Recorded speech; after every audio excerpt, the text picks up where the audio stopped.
So if we continue to talk about anxiety in our hopes to actually differentiate anxiety from other syndromes, I wonder, so let's look into this thing. Can we agree with the following being behavioral correlates of anxiety? All right, so restlessness. It's not hard to imagine, and it's actually part of the diagnostic criteria.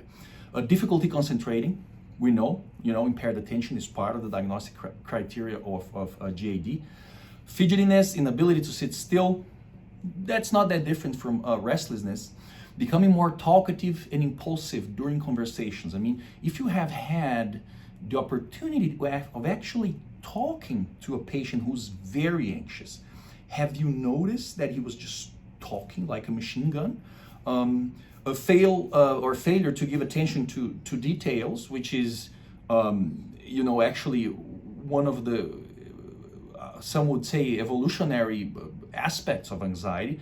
It gives you a sort of a tunnel vision because, the goal of anxiety is to prepare you to run away, and you become much better at seeing the big picture and finding escape routes, so to speak.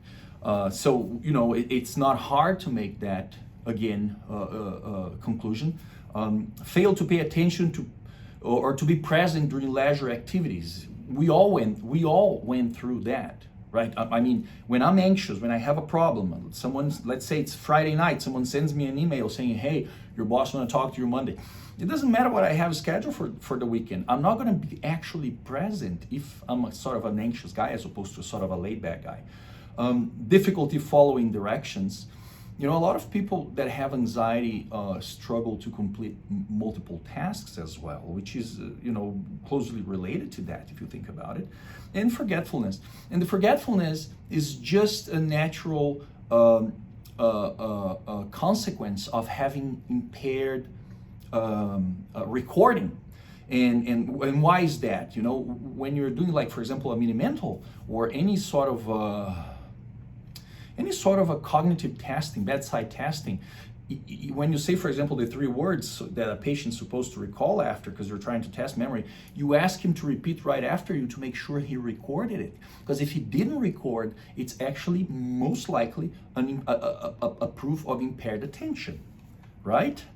So all these things are correlates of anxiety. Now, thinking of what we were talking right before this, does that make you feel confused? Because it makes me feel confused. And why is that? Because while generalized anxiety disorder has restlessness and difficulty concentrating as a symptom, as both symptoms of the actual diagnostic criteria, ADHD has the very same thing, but are multiple observable behaviors that are correlates of restlessness. And then multiple correlates of inattention. Now, observable behaviors, there are correlates of inattention. Why generalized anxiety disorder only says inattention and restlessness? Why ADHD gives behavioral correlates of those inner states, so to speak, right? We don't know, right? We don't know. Again, I'm not criticizing DSM because it's the best thing we have available. But that tells you, and we're going to see that later, why we cannot just say, oh, he has this diagnostic, he has this symptom, has this symptom. Because if that's the case, most people with GAD will meet criteria for ADHD depending on the intensity of the symptoms. So how do we resolve this problem? Right? Where do we look? Because we're talking about a differential diagnosis here. Where do we look when we're interviewing a patient or a family member? Where do we look at to figure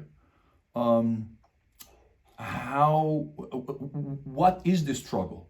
If we're talking about ADHD or if we're talking about generalized anxiety disorder.